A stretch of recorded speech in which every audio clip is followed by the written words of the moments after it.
Diskusi kami malam ini, saudara, sebuah media asal Inggris, The Guardian, merilis artikel yang menyebut IKN terancam jadi kota hantu. Sementara Selyos mengkritisi pembangunan IKN berisiko menggeser anggaran pendidikan hingga kesehatan untuk masyarakat. Ibu kota negara IKN terancam menjadi kota hantu. Inilah artikel yang ditulis oleh sebuah surat kabar Inggris, The Guardian, yang dipublikasikan 29 Oktober lalu. Dalam artikel itu, The Guardian mengkritisi dana negara untuk proyek IKN yang telah menurun drastis. Sementara pembangunan IKN melambat dan sedikit pegawai negeri yang mau pindah dari Jakarta. Meski demikian, Sekretaris Jenderal Projo Handoko optimis pembangunan IKN jadi ibu kota terlaksana sesuai target. Handoko bilang, IKN yang disebut terancam jadi ibu kota hantu merupakan bagian dari perhatian publik. Udah pernah ke sana belum? Belum pernah ya. Kalau saya bukan soal itu akan jadi kota hantu atau tidak, itu ya harus, ya kalau saya optimis itu akan jadi ibu kota yang bagus, dan itu adalah perintah undang-undang juga, karena kan kita juga sudah sepakat bahwa ibu kota negara itu dipindah ke Nusantara, ke IKN. Jadi kalau ada kekhawatiran, ya saya melihatnya itu sebagai bagian dari perhatian yang harus kita tangkap juga, kita harus pastikan. Tapi kalau saya melihat progres, melihat kondisi di sana, ya saya optimis IKN akan jadi kota yang bagus kok IKN gitu. Keren, udah undang-undang, udah perintahnya begitu, ya harus jalankan juga. Seperti itu. Yakin juga dengan target Pak Prabowo kan bilang 2028 itu golongan politik itu akan tercapai, yakin? Yakin lah. Di sana kan berbagai infrastruktur dan fasilitas juga udah jadi. Sebelumnya, Presiden Prabowo menetapkan ibu kota Nusantara menjadi ibu kota politik pada tahun 2028 melalui Peraturan Presiden Nomor 79 Tahun 2025 tentang pemutakhiran rencana kerja pemerintah tahun 2025. Perpres itu merinci syarat IKN menjadi ibu kota politik 2028. Pertama, terbangunnya kawasan inti pusat pemerintahan dengan luas mencapai 800 hingga 850 hektar. Selanjutnya, persentase pembangunan gedung atau perkantoran di IKN mencapai 20%, sedangkan persentase pembangunan hunian rumah tangga yang layak, terjangkau, dan berkelanjutan di IKN mencapai 50%. Di sisi lain, Center of Law and Economic Studies menilai pembangunan IKN yang telah masuk tahap 2 dapat lebih membebani anggaran negara. Pembangunan IKN berisiko menggeser anggaran pendidikan, pangan, hingga kesehatan yang seharusnya dinikmati masyarakat. Anggaran tahap 2 turun tajam ya, dari 80 triliun proyeksinya sekarang hanya dialokasikan 48 triliun. Dan tidak ada framing baru dalam pidato politik Pak Prabowo terkait IKN ini sebagai prioritas strategis nasional. Artinya ke depannya Pak Prabowo sepertinya akan membiarkan saja IKN ini menjadi proyek gagal. Dari segi fiskal, menaruh rupiah ke IKN itu juga berarti menggeser alokasi pendidikan, pangan, kesehatan ya, yang seharusnya bisa dinikmati masyarakat. Selyos menilai IKN berisiko memakan anggaran lebih dari 200 triliun rupiah. Akankah warisan Jokowi ini akan berpengaruh dan membebani pemerintahan Presiden Prabowo Subianto saat ini? Tim Liputan, Kompas TV.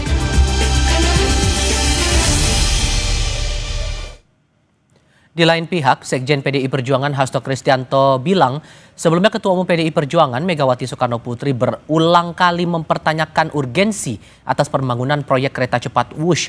Hal itu disampaikan Hasto usai melakukan ziarah di makam Bung Karno pada Sabtu siang. Hasto bilang Mega telah 3 kali memberi masukan terkait proyek kereta cepat Wush. Namun proyek Wush tetap dijalankan saat kepemimpinan Presiden ke-7 RI Joko Widodo. Menurut Hasto, Megawati menilai kebutuhan rakyat justru lebih mendesak untuk sektor pendidikan dan infrastruktur dasar. Ia juga menambahkan anggaran untuk kereta cepat Wush akan jauh lebih penting digunakan untuk pendidikan hingga pembangunan bendungan untuk petani.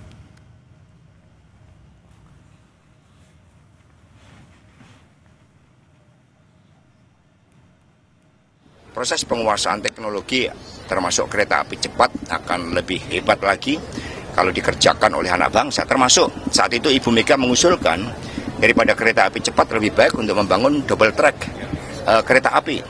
Termasuk misalnya di Sumatera itu kan perlu terobosan transportasi publik. Jadi paradigma transportasi publik bagi kepentingan publik itu jauh lebih dikedepankan. Tapi ketika saat itu Presiden Jokowi mengambil keputusan, ya tentu itu keputusan dari Presiden. Tapi sebagai partai politik kami telah memberikan masukan-masukan akan sekitar 3 kali terkait dengan hal tersebut. Kita bahas warisan-warisan Presiden ke-7 RI Joko Widodo seperti IKN dan WUSH, serta posisinya dalam pemerintahan Presiden Prabowo bersama para narasumber. Bergabung saat ini politisi Partai Solidaritas Indonesia Valdo Maldini, bergabung juga bersama kami politisi PDI Perjuangan Ferdinand Hutahean, dan Direktur Eksekutif Trias Politika Strategis Agung Baskoro. Selamat malam semuanya, dengan Tifal di sini, apa kabar? Malam. Terima kasih sudah bergabung bersama kami kali ini. Soal WUSH, masih ada tanggungan utang cukup besar. Kemudian ada pandangan narasi Pak Prabowo untuk IKN kelanjutannya ini belum terlalu tegas. Sehingga sesungguhnya Bung Valdo sebagai bagian dari partai pendukung pemerintah saat ini, Pak Prabowo, apakah sebetulnya Pak Prabowo menanggung beban yang berat untuk melanjutkan warisan Pak Jokowi ini? Iya, kami kira langkah Presiden Prabowo ini menunjukkan bahwa gaya kepemimpinan beliau itu solutif. Karena beliau tuh nggak menutupi masalah. Tapi kemarin dalam pekan lalu beliau langsung menunjuk tim ekonomi untuk membereskan hutang-hutang tersebut. Jadi ini diselesaikan dengan kepala yang dingin, bukan drama politik. Nah, yang kedua, bicara soal hutang, yang menjadi fokus itu adalah sebenarnya restrukturisasi pembayarannya dan efisiensi. Karena apabila kita menerjemahkannya bahwa bayar hutang dalam arti sempit, itu tidak begitu, tapi restrukturisasi pembiayaan. Jadi hal ini akan membuat beban negara lebih ringan, namun proyeknya tetap hidup dan tetap produktif. Karena kita tahu WUSH sendiri berdasarkan statement dari Ketua Dewan Ekonomi Nasional beberapa hari yang lalu, bahwa telah bisa untuk menutupi OPEX-nya dan dengan mengangkut sekitar 12 juta penumpang. Ini seperti refinancing, Mas, bahwa kita memperbaiki bunga, memperbaiki tenor, sehingga skema bagi hasil antara KCIC, Himbara, dan BUMN-nya itu ada terbagi merata. Dan yang ketiga, konteksnya itu kan proyek infrastruktur itu pasti punya penyesuaian, karena sepengetahuan kami, bahwa semua proyek besar di dunia pasti biasa dengan yang namanya cost adjustment seperti ini. Jepang, Cina, Korea, Eropa, semuanya sama kok. Bedanya di Indonesia memang sekarang lebih transparan, lebih terbuka, lebih ramai nih kita diskusinya. Dan yang nggak kalah jauh lebih penting adalah Pak Prabowo meminta Danantara untuk terlibat. Kenapa? Karena lembaga ini dibentuk baru-baru ini untuk menata ulang kan untuk BUMN, termasuk pembiayaannya yang strategis terutama. Jadi ini bukan tambal sulam, Mas, tapi ini perbaikan struktur ekonomi jangka panjang. Dan yang nggak kalah jauh lebih penting adalah keterlibatan Menko Perekonomian dan Menq yang menjadi jangkar. Baik. Karena dipastikan untuk menjaga skema pembiayaannya itu memang sesuai dengan kemampuan negara kita. Kira-kira itu. Bang Ferdinand, kalau Anda melihatnya dari PDI Perjuangan, ini nuansa kebatinannya Pak Prabowo harus menanggung beban yang cukup beratkah untuk melanjutkan proyek peninggalan Pak Jokowi, IKN dan WUSH ini? Ya, jadi kalau kita melihat sekarang memang realitanya Pak Prabowo kan harus kita akui sedang pusing juga untuk menyelesaikan beban-beban masa lalu, dan kita bisa melihat sekarang bagaimana Pak Prabowo harus melakukan efisiensi di APBN yang cukup meresahkan juga ke banyak daerah karena harus terjadi pemotongan transfer ke daerah. Ini adalah salah satu bukti bagaimana beban berat itu telah berada di pundak Pak Prabowo dan menyelesaikannya tidak mudah, karena memang di zaman Pak Jokowi kita jor-joran utang ya, ugal-ugalan, bahkan itu sudah terlihat over, dan sekarang beban itu banyak sekali ditinggalkan oleh Pak Jokowi. Kalau kita lihat dua hal, yang pertama soal WUSH dan IKN itu adalah beban yang sangat berat. Soal WUSH saja, ini jangan dilihat bahwa ketika restrukturisasi sudah terjadi, persoalan sudah selesai. Tidak demikian, karena restrukturisasi sampai 60 tahun pun tampaknya hutang ini tidak akan lunas. Karena kita masih berkutat pada capaian kinerja dari kereta cepat ini yang belum memenuhi ke operasionalnya sehari-hari. Kalaupun Pak Luhut, Ketua DEN, mengatakan sudah operasional sehari-hari sudah cukup, itu kan baru pernyataan sepihak, belum berdasarkan hasil audit yang betul-betul menunjukkan bahwa memang operasionalnya telah tertutupi dari hasil penjualan tiket. Sampai sekarang ini kan semua masih statement-statement. Makanya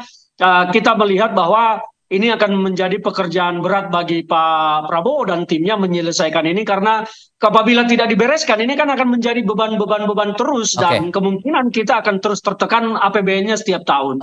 Ini akan jadi bumerang nggak menurut Anda, Mas Agung, bahwa proyek yang dijalankan oleh Pak Prabowo saat ini diteruskan dari sebelumnya Pak Jokowi? Dua hal, ini masalahnya cukup serius, hubungannya soal anggaran. Ini akan jadi bumerang nggak menurut Anda, Mas Agung? Iya, kalau tidak dikelola dengan baik dan transparan bisa jadi bumerang politik bagi Presiden Prabowo ya. Karena kita tahu ini bagian dari paket utuh keberlanjutan, Mas Tifal ya. Jadi ada hal-hal positif soal transisi yang bagus, stabilitas, tapi juga ada ekses-ekses. Sebagaimana ya sebelum-sebelumnya, misalkan Ibu Mega meninggalkan apa, Pak SBY meninggalkan apa. Yang dilanjutkan Pak SBY, dilanjutkan Pak Jokowi, nah sekarang Pak Prabowo. Masing-masing pemerintahan itu ada plus minusnya. Nah di sini plus minusnya itu ya seringkali soal utang, ya kemudian soal efisiensi kebijakan, ya soal-soal apa namanya infrastruktur yang menyedot anggaran mungkin juga kurang praksis macam itu. Jadi di sini perlu keterlibatan para pihak lainnya, misalnya seperti PDIP. Saya berharap PDIP misalkan bisa mendorong lebih produktif bagaimana KPK lebih muncul, kemudian DPR bisa lebih hadir fungsi-fungsi pengawasannya misalkan lewat Pansus, Panja. Sehingga apa? Sehingga arah diskusinya itu lebih produktif. Seperti itu. Dan Pak Prabowo saya kira menanti juga apa gebrakan PDIP sebagai mitra kritis. Ya, bagaimana PDIP bisa menyingkap temuan-temuan yang memang ada dugaan penggelembungan, ada dugaan markup di sana. Itu harus memang terus diorkestrasi supaya publik semakin paham dan utuh melihat permasalahan ini. Begitu, Mas Steve. Tadi di awal Bung Faldo udah nyinggung masalah WUSH. Ini sekarang nyinggung IKN. Bahkan The Guardian ngomong bahwa IKN ini sebagai kota hantu. Walaupun kemudian dari aturan yang dikeluarkan Presiden bahwa IKN akan jadi ibu kota politik 2028, tapi sampai saat ini Pak Prabowo belum juga kunjung mendatangi IKN atau menjadikan IKN sebagai kantornya, itu apakah memang sebetulnya ada beban yang ditanggung Pak Prabowo secara kebatinan, Bang Faldo?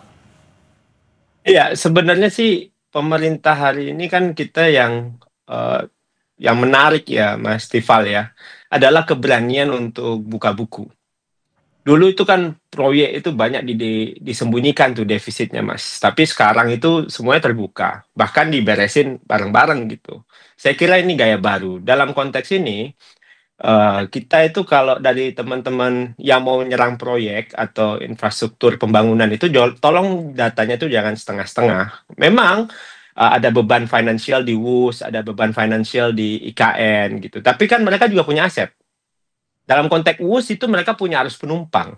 Ada economic value-nya di situ. Ada nilai ekonominya di situ. Yang bahaya itu kan bukan proyek yang besar, Mas. Tapi kalau negara tuh diam tapi nggak berani beresin.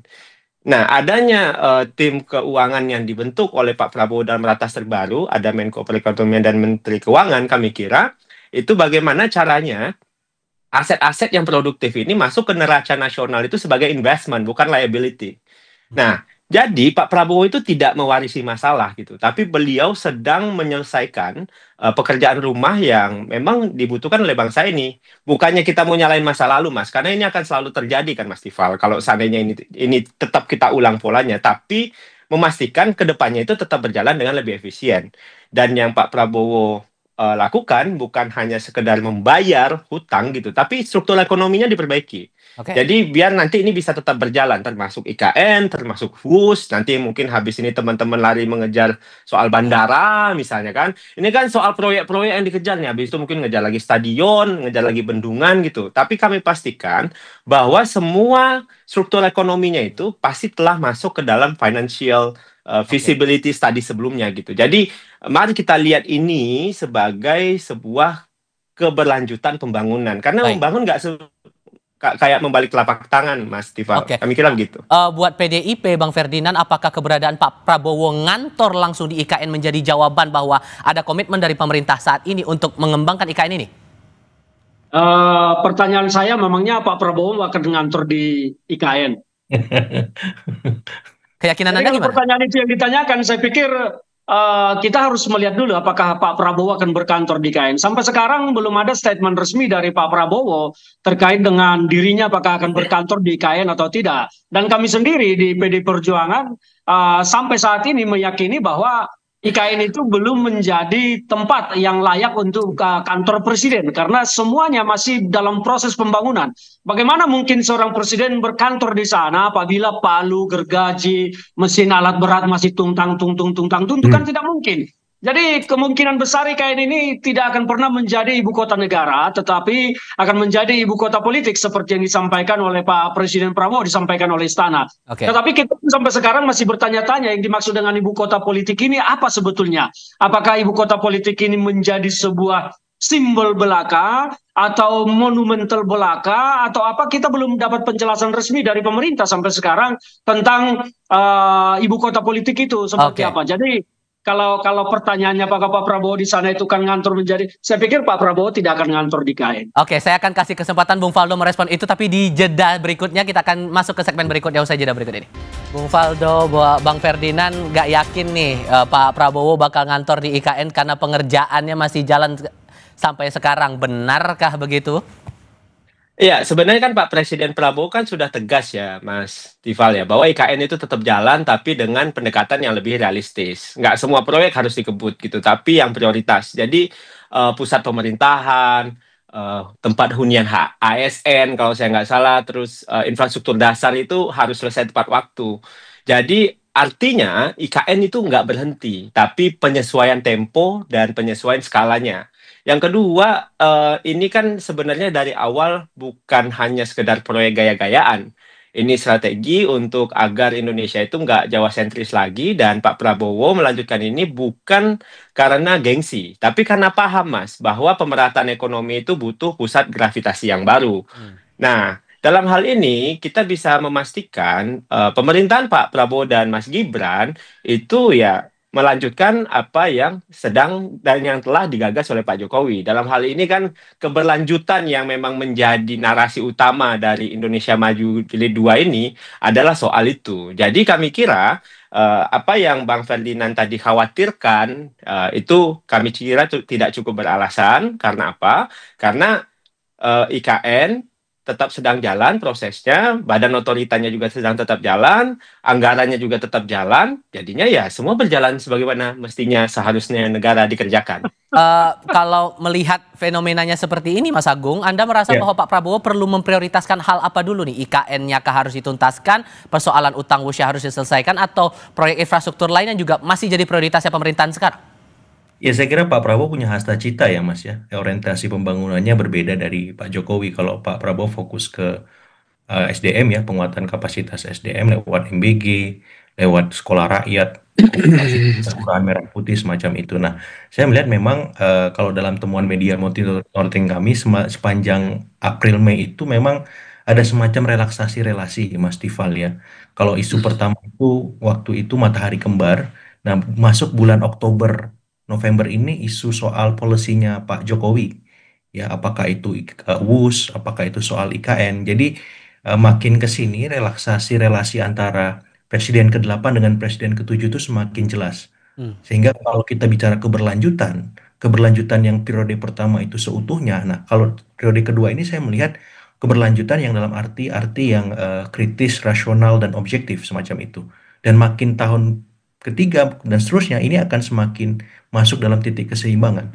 Artinya kita tidak bisa melihat misalkan Pak Jokowi atau Pak Prabowo sangat mesra, mesra saja misalkan. Kemudian makin lama makin rasional tuh. Ya apalagi kalau jelang tahun-tahun politik Baik. 2027, 2028, bahkan 2029. Karena bisa jadi Pak Prabowo bisa sama Mas Gibran atau Pak Prabowo terpisah dari Mas Gibran semacam itu. Jadi Eh, sorry saya potong, karena yang juga menarik dicermati gue gini juga Mas Agung, kalau kemudian proyek-proyek ini tidak diteruskan, maka secara politik sedikit banyaknya ada yang berpandangan ini akan berimbas pada citra dari kedua tokoh ini. Apakah akan sedalam itu menurut Anda? kalau diteruskan atau tidak, saya kira diteruskan ya Mas. Karena kan ini keberlanjutan. Dan Pak Prabowo saya pikir orang yang konsisten dan menjaga legasi itu. Tapi masalahnya keberpihakan itu kan akan dilihat di berapa banyak anggaran yang akan diturunkan oleh Pak Prabowo setiap tahunnya. Nah makin kesini kan makin kecil angkanya. Itu keberpihakan paling real, paling nyata sebuah pemerintahan terhadap pemerintahan sebelumnya. Karena Pak Prabowo juga punya program ya yang hasta cita quick win itu. Dan itu juga membutuhkan program besar. Jadi kalau ditanya apakah program ini dilanjutkan, iya. tapi anggarannya tidak bisa sebesar sebelum-sebelumnya. Nah, itu sebuah relaksasi relasi yang saya maksudkan semacam itu. Jadi, relasi ini akan terus diuji lewat isu, lewat fiskal, lewat hal-hal lain. Dan di sini kita akan lihat bagaimana seni kepemimpinan Presiden Prabowo dan seni ya Presiden ke-7 Pak Jokowi merespon itu. Apakah tetap bisa menerima relaksasi relasi ini? Kalau dalam bahasa pandemi itu new normal ya. Apakah memang bisa diterima begitu saja atau ada rasionalisasi juga dari Pak Jokowi dan seterusnya. Tapi yang penting yang jelas kita akan melihat bagaimana ya dinamika relasi antara Pak Prabowo dengan Pak Jokowi di tahun-tahun ya kedua dan berikutnya jelang tahun politik juga ya seperti itu. Oke, nah Bung Faldo, kalau Anda melihatnya dari sejauh ini proyek dijalankan di era pemerintahan sekarang, apakah peran Pak Jokowi masih punya pengaruh untuk memastikan proyek ini berjalan di pemerintahannya Pak Prabowo? Ya, tentunya kalau seandainya pengaruh dipersepsikan sebagai seseorang yang mengatur dan sebagainya, kami kira itu terlalu berlebihan. Namun tentunya ketika Pak Prabowo dan Pak Jokowi berdialog, bertemu, beberapa kali mereka melakukan pertemuan yang baik yang dipublikasi maupun yang tidak dipublikasi hasilnya, tentunya mekanisme untuk saling sharing dan saling mengevaluasi juga ada. Dan tidak boleh kita lupa juga bahwa Presiden sebelumnya itu juga terlibat dalam proyek-proyek yang digagas oleh Pak Prabowo. Salah satunya yang paling konkret adalah Danantara. Di sana ada Pak SBY, di sana ada Pak Jokowi. Dan kami kira evaluasi juga dilakukan oleh Pak Prabowo, termasuk untuk IKN sendiri. Karena jangan sampai APBN selalu terbebani oleh proyek-proyek pembangunan. Dan memang pendekatan yang digunakan itu lebih kolaboratif antara negara, BUMN, dan juga swasta. Dan skema pendanaannya dicarikan juga dengan efisien.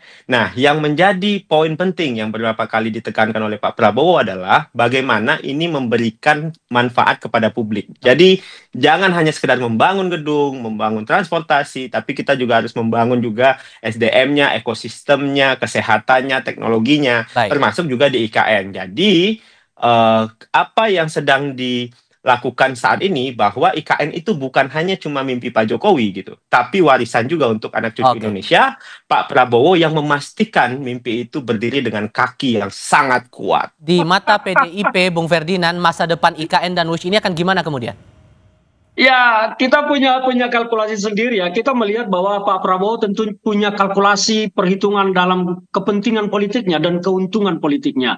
IKN ini sekarang menjadi beban kepada Pak Prabowo, maka dilaksanakan dengan sangat rasional dan sangat perhitungan yang sangat matang. Karena bagi beliau, IKN ini sukses tidak akan membawa keuntungan politik bagi Gerindra maupun bagi Pak Prabowo sendiri. Tetapi yang untung secara politik nanti di sini adalah Pak Jokowi. Pak Jokowi ya tentu kalau untung secara politik akan mengalir ke PSI karena beliau sekarang di PSI. Maka saya berpikir bahwa Pak Prabowo akan melaksanakan IKN itu dengan ala kadarnya saja. Kalau kita lihat kekuatannya mungkin hanya sebatas 10% dari apa yang dilakukan oleh Pak Jokowi. Jadi jangan berharap kalau IKN itu akan selesai 2034. Nah, kita tidak melihat itu. Termasuk WUSH ini akan menjadi beban panjang. Karena restrukturisasi ini kan 60 tahun baru bicara tentang pokoknya saja itu sudah harus dicicil 2 triliun. Karena hutangnya hampir 120 triliun. Belum lagi bunganya 2% setahun. Itu hampir 2 triliun juga. Jadi WUSH ini akan menjadi beban panjang bagi pemerintahan Pak Prabowo dan presiden-presiden berikutnya. Mungkin 5 generasi presiden nanti akan terus terbeban dengan WUSH. Kecuali Indonesia tiba-tiba kaya raya, akhirnya sudah kita lunasi 100 triliun. Beda cerita. Tapi kalau bicara ini murni B2B seperti yang selalu disampaikan oleh Pak Jokowi, ya saya pikir 50-60 tahun lagi persoalan WUSH ini tidak akan selesai dan bahkan mungkin akan muncul masalah-masalah baru berikutnya. Itu kalkulasi kita. Jadi kita meyakini Pak Prabowo akan melihat ini dengan sangat realistis saja, rasional. Dia akan melihat keuntungan politik bagi Gerindra dan bagi Pak Prabowo sendiri yang akan diprioritaskan nanti. Baik, kita berharap ini memang proyek bisa berjalan terus karena udah jadi proyek strategis nasional juga dan sudah dibangun dari awal. Bung Faldo, terima kasih. Bang Ferdinand, terima kasih. Mas Agung, terima kasih sudah bergabung. Terima kasih. Selamat malam semuanya.